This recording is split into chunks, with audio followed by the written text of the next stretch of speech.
Captain Arturo Ortez, ang pinakabatang kapitan na tumanggap ng Medal of Valor.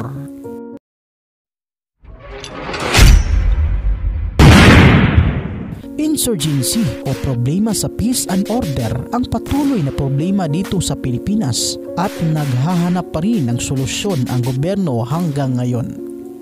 Sa digmaan, ang mga plano at pamamaraan ay isa sa malaking tulong upang manalo.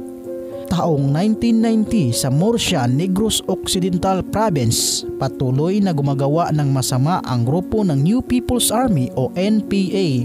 Ang Special Force Company ay nakatalaga doon at ito ay pinamumunuan ng pinakabatang kapitan na si Kapitan Arturo Ortez. Mayroon siyang 24 na sundalo at 36 na Citizen Armed Force Geographical Unit o CAFGU.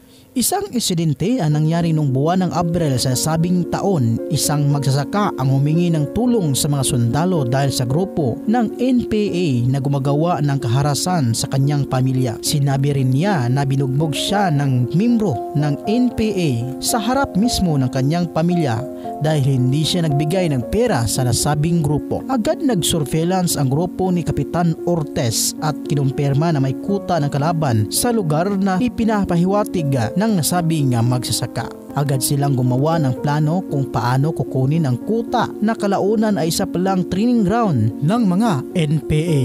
Ika-6 ng Abril sa nasabing taon, isinagawa ang pagsalakay sa nasabing kuta. Inakyat muna nila ang mataas na bangin upang makakuha ng magandang posisyon. Nang makarating sila sa tuktok ay nakita nila ang training ground ng NPA at nagkataon na gumawa sila ng seremonya at doon nila napagtanto na mas higit sa kanila ang bilang ng kalaban. Sinabi ng kasamahan ni Kapitan Ortez na di nila kaya ang kalaban at walang suporta ng artillery.